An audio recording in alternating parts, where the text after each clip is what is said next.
ကျွန်တော်တို့လူသားတွေဟာတဦးနဲ့တဦးရှုပ်ရည်ခြင်းမတူညီကြသလိုပိုင်ဆိုင်ရတဲ့ဘုံကံခြင်းလဲကွာခြားတတ်ကြပါတယ်။တချို့သူတွေကဘာပဲလုပ်လို့အဆင်ပြေချော့မွေနေတတ်ပြီးတချို့ကြတော့လေဘလောက်ပဲကြိုးစားပါစေရလက်ကောင်းတွေနဲ့ဝေးကွာနေတတ်တာကိုတင်တတိထားမိမှာပါ။ဒါဟာတိုက်ဆိုင်မှုတသက်မဟုတ်ပါဘူး။ရှေးဆရာကြီးတွေနဲ့လက္ခဏာပညာရှင်တွေရဲ့အဆိုအရကတော့ဘုံကံကြီးမှပြီးပါရမီထူးသူတွေမှာတခြားသူတွေနဲ့မတူတဲ့ထူးခြားတဲ့အမတ်သားတွေနဲ့စိတ်နေစိတ်ထားတွေရှိနေတတ်ကြပါတယ်။မင်္ဂလာပါဘဝလင်း channel ကနေနေထွေးစွာကြိုဆိုလိုက်ပါတယ်။ဒီနေ့မှာတော့ဘုံကံကြီးမှသူတွေမှာပဲရှိတတ်တဲ့ထူးခြားတဲ့လက္ခဏာ9ရဲ့အကြောင်းကိုဘဟုတုတအဖြစ်တင်ဆက်ပေးသွားမှာဖြစ်ပါတယ်။ဒီအချက်တွေကိုနားထောင်ကြည့်ပြီးတင်မာရောဘယ်နှချက်လောက်ပါဝင်နေတယ်လဲဆိုတာကိုကိုယ်တိုင်စမ်းစစ်ကြည့်နိုင်ပါတယ်။ဘုံကံဆိုတာကရှေးတိတ်ကပြုခဲ့တဲ့ကုသိုလ်ကောင်းမှုတွေကြောင့်ဒီဘဝမှာအကျိုးပေးတာဖြစ်တယ်လို့မျိုးယခုလက်ရှိဘဝပြုလုပ်နေတဲ့အပြုမှုတွေကလည်းတင့်ရဲ့ဘုံကံကိုပုံမူတောက်ပလာစေနိုင်ပါတယ်။ဘုံကံကြီးမားသူတယောက်မှာပထမဆုံးတွေ့ရတဲ့အချက်ကတော့သူတို့ရဲ့မျက်ဝန်းအကြည့်တည်ငြိမ်ပြီးအေးချမ်းခြင်းပဲဖြစ်ပါတယ်။လူတစ်ယောက်ရဲ့စိတ်ဓာတ်နဲ့ပါရမီအရှိန်အဝါကိုသိခြင်းသူ့ရဲ့မျက်လုံးတွေကိုကြည့်ုံနဲ့သိနိုင်တယ်လို့ရှေးလူကြီးတွေကဆိုခဲ့ကြပါတယ်။ဘုံကံရှိသူတွေရဲ့မျက်ဝန်းဟာအယောင်တောက်နေတတ်ပြီးကြည့်လိုက်ရင်ကြည်လင်ပြတ်သားတဲ့ခံစားချက်ကိုပေးစွမ်းနိုင်ပါတယ်။သူတို့ဟာတစ်ဖက်လူရဲ့စကားပြောတဲ့အခါမျက်လုံးချင်းဆိုင်ကြည့်ဖို့ဝန်မလေးတတ်တယ်လို့သူတို့ရဲ့အကြည့်ထဲမှာရန်လိုမှုဒါမှမဟုတ်ကောက်ကျစ်မှုတွေကင်းစင်နေတတ်ပါတယ်။အကြည့်ကတည်ငြိမ်လွန်းတာကြောင့်ဘေးနားကလူတွေအတွက်ယုံကြည်ကိုးစားမှုဖြစ်ပေါ်စေပါတယ်။ဘုံကံကြီးမားသူတွေရဲ့မျက်လုံးဟာပြာလောင်ခတ်မနေပါဘူး။ဘလောက်ပဲအခြေအနေတွေရှုပ်ထွေးနေပါစေသူတို့ရဲ့အကြည့်ဟာတစ်ဖက်လူကိုအေးချမ်းစေလို့တခါတလေမှာတည်ငြိမ်တဲ့အရှိန်အဝါတစ်ခုကြောင့်အလိုလိုလေးစားသွားစေတတ်ပါတယ်။ဒါဟာအတွင်းစိတ်ရဲ့စွာကမျက်ဝန်းကနေတစ်ဆင့်ရောင်ပြန်ဟပ်လာတာပဲဖြစ်ပါတယ်။ဒီလိုမျက်ဝန်းမျိုးပိုင်ဆိုင်ထားသူဟာဘယ်လိုအခက်အခဲမျိုးနဲ့ကြုံရပါစေစိတ်တက်ပြက်ပဲအမှန်တရားကိုမြင်နိုင်စွမ်းရှိပါတယ်။သူတို့ရဲ့ကြည်တွေဟာတစ်ဖက်သားကိုဖတ်နိုင်စွမ်းရှိပြီးကောက်ကျစ်သူတွေကိုတော့အလိုလိုသိမြင်နိုင်တဲ့အစွမ်းတတိရှိနေတတ်ပါတယ်။ဒီလိုတည်ငြိမ်တဲ့မျက်ဝန်းပိုင်ရှင်တွေဟာလူအများကြားမှာထင်ရှားနေတတ်တယ်လို့သူတို့ရှိနေုံနဲ့တင်ပတ်ဝန်းကျင်တစ်ခုလုံးငြိမ်သက်သွားစေနိုင်တဲ့အရှိန်အဝါမျိုးရှိပါတယ်။ဒါကြောင့်တဲ့အနေနဲ့လဲကိုယ့်ရဲ့မျက်ဝန်းကြည့်တွေကိုတက်နိုင်သမျှတည်ငြိမ်အောင်ထားဖို့လိုအပ်ပါတယ်။ဒေါသဖြစ်နေချိန်မှာမျက်လုံးတွေနီမြန်းပြီးပြူးထွက်နေတာမျိုးဟာဘုံကံကိုဆုပ်ယုပ်စေတဲ့အပြုမူတွေပဲဖြစ်ပါတယ်။ဘုံကံရှိသူတယောက်ဟာ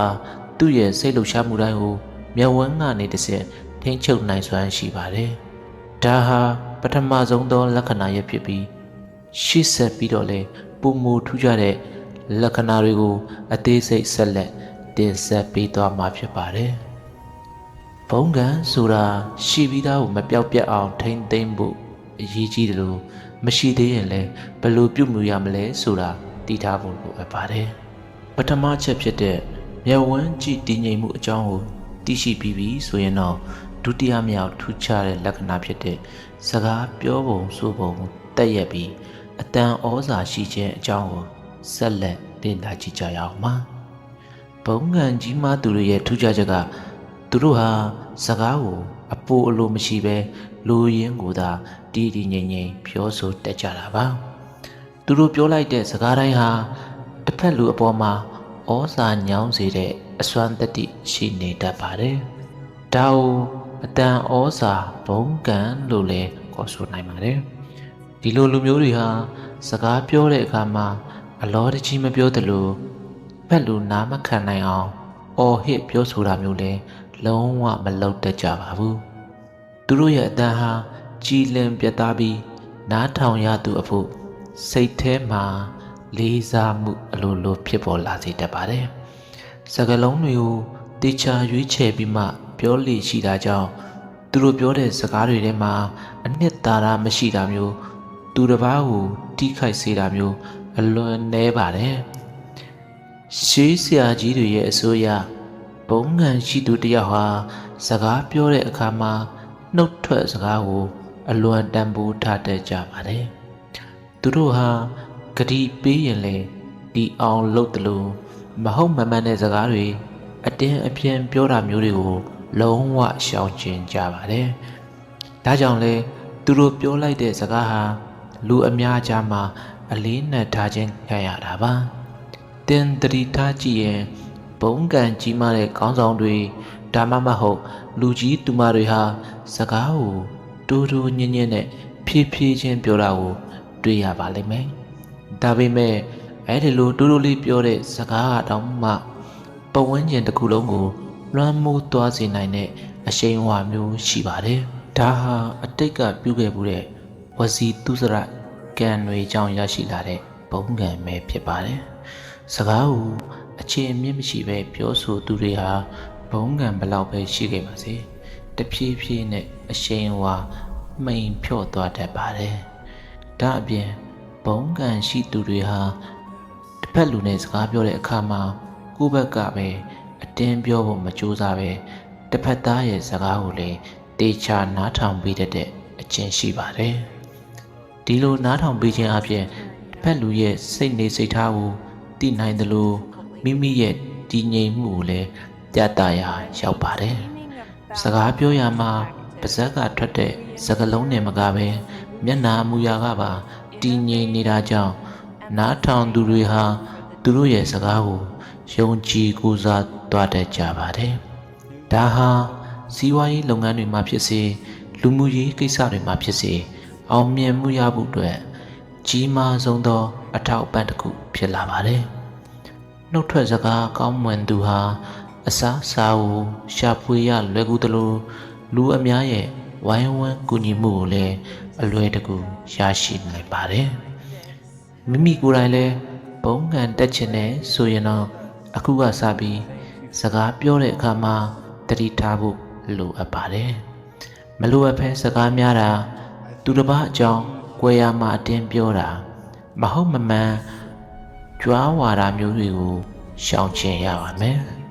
စကားကိုအမှန်တိုင်းပြောဆိုပြီးမေတ္တာပါတဲ့စကားလုံးတွေကိုသုံးနှုန်းတတ်မယ်ဆိုရင်တင့်ရဲ့နှုတ်ထွက်စကားဟာလည်းတဖြည်းဖြည်းနဲ့အရှိန်အဝါရှိလာပါလိမ့်မယ်အခုပြောပြသွားတဲ့ဒုတိယမြောက်လက္ခဏာဟာတင့်မာရောပါဝင်နေပြီလားဆိုတာစမ်းစစ်ကြည့်ပါဦးနော်ပါဝင်နေပြီဆိုရင်တော့တင်ဟာလူအများကြားမှာဩစာညောင်းမဲ့ဘုံကံရှင်တယောက်ဖြစ်ဖို့လမ်းစာရှိနေပြီဘုံကံကြီးမားသူတယောက်ရဲ့ထူးခြားချက်ကသူတို့ဟာရုပ်ရည်အားဖြင့်အလွန်အမင်းချောမောလှပနေဖို့မလိုပါဘူးဒါပေမဲ့သူတို့ကိုမြင်လိုက်ရုံနဲ့တင်ကြီးညိုခြင်းစရာကောင်းတဲ့ဒါမှမဟုတ်လေးစားစရာကောင်းတဲ့အရှိန်အဝါတစ်ခုခုကိန်းအောင်နေတတ်ပါတယ်ဒါဟုပဲရှေးလူကြီးတွေကကိုရောင်ကိုဝါရှိတယ်လို့ခေါ်ဆိုကြတာပါဒီလိုအရှိန်အဝါမျိုးဟာပြင်ပကအလှပြင်ပစ္စည်းတွေနဲ့ဖန်တီးယူလို့မရနိုင်ပဲအတွင်းစိတ်ရဲ့စွမ်းအားနဲ့ပါရမီအရှိန်အဝါကနေအပြင်ဘက်ကိုရောင်ပြန်ဟပ်လာတာပဲဖြစ်ပါတယ်သူတို့ရဲ့အသားရည်ဟာကြီးလင်းနေတတ်ပြီးမျက်နှာသွင်ပြင်မှာလည်းအမြဲတမ်းအေးချမ်းတဲ့အသွင်ပြင်ရှိနေတတ်ပါတယ်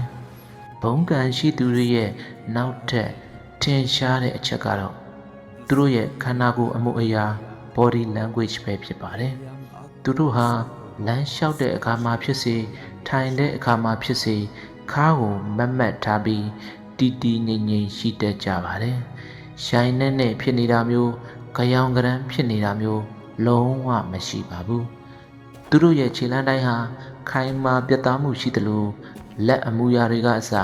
တည်ငြိမ်မှုရှိနေတတ်ပါတယ်အထူးသဖြင့်လူအများကြားထဲရောက်သွားတဲ့အခါမှာသူတို့ဟာမလိုအပ်ပဲလှုပ်ရှားတာမျိုးမလုပ်ပဲ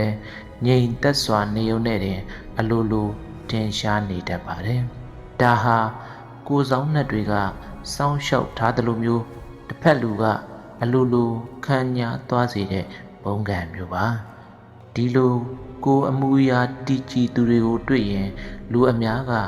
ယုံကြည်ကိုးစားခြင်းစိတ်ဖြစ်ပေါ်လာသလိုသူတို့ရဲ့စကားကိုလည်းပုံမူအလေးထားနားထောင်လာကြပါတယ်နောက်တစ်ခုကတော့ဘုံကံရှိသူတွေဟာအဝတ်အစားဝတ်ဆင်ရမှာလဲတန်ဖိုးကြီးတာထက်တန်ရှင်းတည့်ရမှုနဲ့နေရာဒေသအလိုက်ဖက်မှုရှိအောင်ဝတ်ဆင်တတ်ကြပါတယ်သူတို့ဟာကိုယုံကြည်မှုအပြည့်ရှိတာကြောင့်အဝတ်အစားကြောင့်အရှိန်ဝါတက်လာတာမျိုးမဟုတ်ဘဲသူတို့ဝတ်လိုက်လို့သာအဝတ်အစားကပါတင့်တယ်သွားတာမျိုးဖြစ်တတ်ပါတယ်ဒါအပြင်သူတို့ဟာတစ်ဖက်လူနဲ့ထိတွေ့ဆက်ဆံတဲ့အခါမှာလဲရိုသေထိုက်သူကိုရိုသေပြီးကျင်နာထိုက်သူကိုကျင်နာတဲ့အမှုရာကိုပြသတတ်ကြပါတယ်ဒီလိုနှိမ့်ချမှုနဲ့ခံညာမှုပေါင်းစပ်နေတဲ့အမှုရာဟာဘုံကံကြီးမားသူတွေရဲ့အမတ်သားတစ်ခုပါပဲကိုဘုံကံတက်စေခြင်းရဲ့အခုကစပြီးတော့မိမိရဲ့ကိုအမှုရာကိုပြုပြင်ဖို့လိုအပ်ပါတယ်လမ်းလျှောက်တဲ့အခါခေါင်းငိုက်ဆိုင်မလျှောက်ဘဲထိုင်တဲ့အခါမှာလဲတီငြိမ်ထိုင်တဲ့အလေးအကျင့်ကိုမွေးမြူထားရပါမယ်စိတ်ဓာတ်ကတည်ငြိမ်လာရင်ကိုအမူအရာကလည်းလိုက်ပါပြောင်းလဲလာမှာဖြစ်ပါတယ်ဘုံကံရှိသူတယောက်ဟာသူ့ရဲ့ကိုယ်ခန္ဓာကိုအမြဲတမ်းစောင့်စည်းထိန်းသိမ်းတတ်ကြပါတယ်မလိုအပ်ဘဲခြေပြစ်လက်ပြစ်နေတာမျိုးမတက်မရဲ့နေထိုင်တာမျိုးကိုရှောင်ကျဉ်ကြပါတယ်ဒီလိုကိုအမူအရာတည်ကြည်ခြင်းဟာတင့်ရဲ့လုပ်ငန်းခွင်မှာဖြစ်စေလူမှုရေးမှာဖြစ်စေအခြားသူတွေထက်ပုံမအလေးထားခံရစေဖို့အထောက်အကူဖြစ်စေမှာပါအခုပြောပြသွားတဲ့တတိယမြောက်လက္ခဏာဟာတင့်မာရောရှိနေပြီလားဆိုတာစမ်းစစ်ကြည့်လိုက်ပါဦးနော်ကိုမူရာတည်ကြည်မှုအကြောင်းကိုသိရှိပြီးပြီဆိုရင်တော့စတုထမြောက်ထူးခြားတဲ့လက္ခဏာဖြစ်တဲ့စိတ်တဲ့ကြံ့ခိုင်ပြီးအခက်အခဲများကိုတည်ငြိမ်စွာဂိုင်းတွယ်ဖြည့်ရှင်းနိုင်ခြင်းအကြောင်းကိုဆက်လက်လေ့လာကြည့်အောင်ပါဘုံကံကြီးမားသူတယောက်ရဲ့စွမ်းအားကိုတကယ်တမ်းစမ်းသပ်တာကတော့သူတို့ဘဝမှာအခက်အခဲတွေအကျက်အတဲတွေနဲ့ကြုံလာရတဲ့အချိန်ပဲဖြစ်ပါတယ်လူအများစုဟာပြဿနာတစ်ခုခုကြုံလာရရင်စိတ်လှုပ်ရှားတုန်လှုပ်တတ်ကြသလိုအမှားယွင်းတွေကိုသူတစ်ပါးအပေါ်ပုံချဖို့ဒါမှမဟုတ်ကံကြမ္မာကိုပဲအပြစ်တင်ဖို့ကြိုးစားတတ်ကြပါတယ်ဒါပေမဲ့ဘုံကံရှိသူတွေကတော့အဲ့ဒီလိုမဟုတ်ပါဘူးသူတို့ရဲ့စိတ်ဓာတ်ဟာအလွန်နှက်ဆိုင်တဲ့ရေကန်ကြီးလိုပါပဲအေးချမ်းတည်ငြိမ်နေတတ်ကြပါတယ်ဘလောက်ပဲမုန်တိုင်းတွေတိုက်ခတ်နေပါစေသူတို့ရဲ့အတွင်းစိတ်ကတော့တုန်လှုပ်မှုမရှိဘဲဖြစ်ပျက်နေတဲ့အခြေအနေကိုမှန်မှန်ကန်ကန်သုံးသပ်နိုင်စွမ်းရှိကြပါတယ်ဒီလိုတည်ငြိမ်မှုရှိခြင်းဟာသူတို့ရဲ့ပါရမီအရှိန်အဝါကြောင့်စိတ်ဓာတ်ကခြားသူတွေထက်ပုံမရင့်ကျက်နေတာပဲဖြစ်ပါတယ်ဘုံကံရှိသူတွေဟာလောကရန်ကိုကောင်းကောင်းနားလည်ကြပါတယ်အောင်မြင်မှုနဲ့ကြာရှုံးမှုချီးမွမ်းမှုနဲ့ကဲ့ရဲ့မှုဆိုတာဟာတွင်တွဲနေတယ်ဆိုတာကိုလက်ခံထားတာကြောင့်ဘယ်လိုအခြေအနေမျိုးမှမဆိုစိတ်ကိုမျှတအောင်ထားနိုင်ကြပါတယ်အထူးသဖြင့်သူတစ်ပါးကကိုယ့်အပေါ်မကောင်းကြံစည်လာရင်ဖြစ်စေမတရားစော်ကားလာရင်ဖြစ်စေဒေါသကိုချက်ချင်းအပြင်ကိုမထုတ်ဘဲထိန်းချုပ်နိုင်စွမ်းရှိကြပါတယ်စိတ်ရှည်တီးခံနိုင်တဲ့အားဟာသူတို့ရဲ့ဘုံကံကိုပုံမူကြီးမားလာစေတဲ့လျှို့ဝှက်ချက်ပါပဲတီးခံခြင်းဆိုတာအားနည်းတာမဟုတ်ပဲစွမ်းအားကြီးမားသူတွေမှသာလုံနိုင်တဲ့မြင့်မြတ်တဲ့အပြုအမူမျိုးဖြစ်ပါတယ်သူတို့ဟာပြဿနာကိုအာယုံမဆိုင်ဘဲအဖြေကိုသာအာယုံဆိုင်ပြီးအေးအေးဆေးဆေးဖြေရှင်းတတ်ကြပါတယ်ဘုံကံကြီးသူတွေဟာအရေးကြီးတဲ့ဆုံးဖြတ်ချက်တွေကိုချမှတ်ရတဲ့အခါမှာလဲအလွန်ပင်တည်ကြည်ကြပါတယ်သူတို့ရဲ့ဆုံးဖြတ်ချက်တွေဟာတကူကောင်းဆံမှုကင်းပြီးအများအကျိုးကိုရှေ့ရှုလေးရှိတာကြောင့်သူတို့ဥဆောင်တဲ့ကိစ္စတိုင်းဟာအောင်မြင်မှုနဲ့အဆုံးသတ်လေးရှိပါတယ်ဘ ဘုံကန်ရှိသူတယောက်ရဲ့ဘေးနားမှာနေရတာဟာလုံခြုံမှုရှိတယ်လို့တစ်ဖက်လူကခံစားရစေပါတယ်။ဘာကြောင့်လဲဆိုတော့သူတို့မှာရှိနေတဲ့တည်ငြိမ်တဲ့စွမ်းအင်တွေကပတ်ဝန်းကျင်ကိုပါကူးစက်သွားစေလိုပဲဖြစ်ပါတယ်။အခက်ခဲဆိုတာသူတို့အတွက်တော့ဘုံကန်ကိုပုံမတောက်ပစေမဲ့စာမေးပွဲတစ်ခုလိုပါပဲ။ကြာရှုံးမှုတွေကြုံရရင်တောင်မှအချိန်တိုတွန်းမှာပဲစိတ်ဓာတ်ကိုပြန်လဲတည်ဆောက်ပြီးတော့အရင်ကထက်ပုံမအင်အားကြီးမားစွာနဲ့ပြန်လာနိုင်စွမ်းရှိကြပါတယ်။ကိုလည်းဒီလိုဘုံကန်မျိုးရရှိခြင်းနဲ့ဆိုရင်တော့အခုကစပြီးစိတ်ဓာတ်ကိုလေ့ကျင့်ဖို့လိုအပ်ပါတယ်။ဒေါသဖြစ်စရာကြုံလာရင်ချက်ချင်းတုံ့ပြန်တာမျိုးမလုပ်ဘဲခဏလောက်အောင်ဤတီးခံကြည့်ပါ။ပြဿနာတစ်ခုကိုမြင်ရင်စိတ်မပူပဲ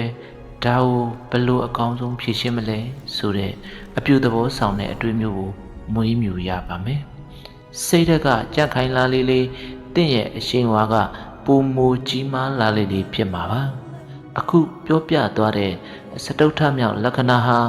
တင့်မာရောပါဝင်နေပြီလားဆိုတာစမ်းစစ်ကြည့်ပါ။ပါဝင်နေပြီဆိုရင်တော့တင်ဟာအနာဂတ်မှာ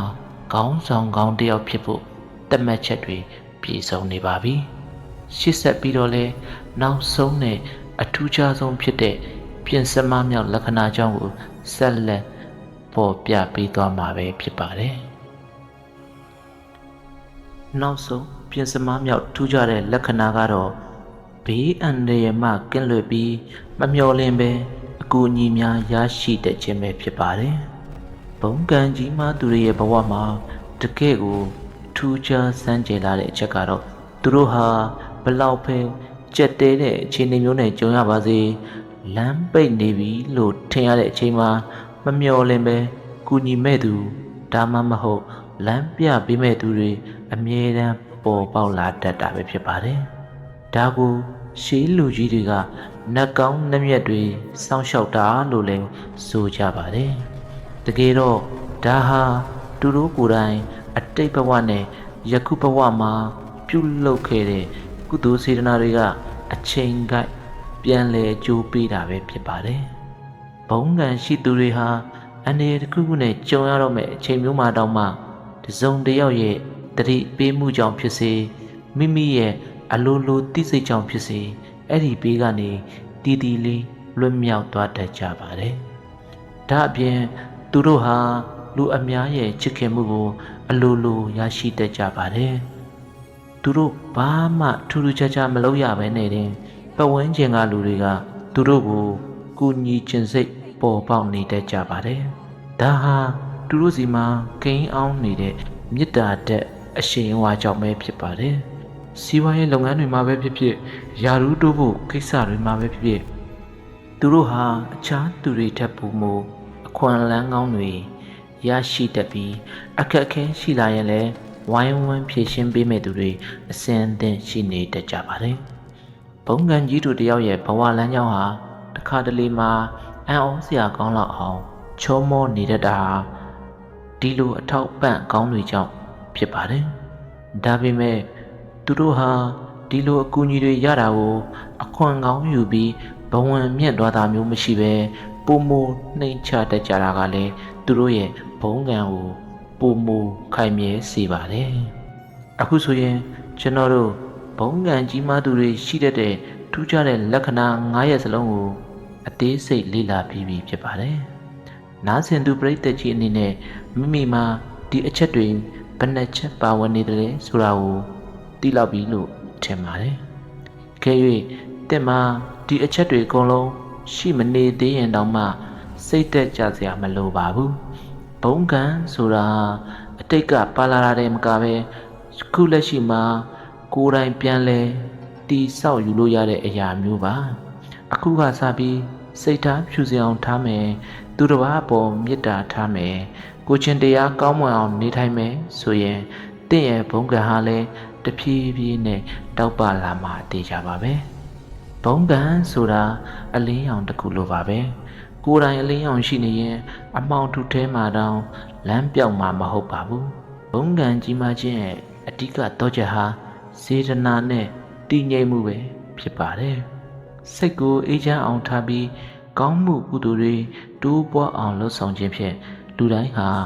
ဘုံကံရှင်တွေဖြစ်လာနိုင်ပါတယ်။အခုတင်ဆက်ပေးခဲ့တဲ့အကြောင်းအရာလေးကသင်ဘဝအတွက်အကျိုးရှိစေမဲ့ဘဝအလင်းတစ်ခုဖြစ်ခဲ့မယ်လို့ယုံကြည်ပါတယ်။ကျွန်တော်တို့ရဲ့ channel ကိုလည်း subscribe လုပ်ထားပြီးနောက်ထပ်တင်ဆက်ပေးမဲ့ဗဟုသုတဗီဒီယိုလေးတွေကိုဆက်လက်နားဆင်ပေးကြဖို့ဖိတ်ခေါ်အပ်ပါတယ်ဗျာ။အဆုံးထိနားဆင်ပေးခဲ့ကြတဲ့အတွက်ကျေးဇူးအထူးတင်ရှိပါတယ်။အားလုံးပဲဘုံကံကြီးမားပြီးအေးချမ်းသာရတဲ့ဘဝကိုပိုင်ဆိုင်နိုင်ကြပါစေ။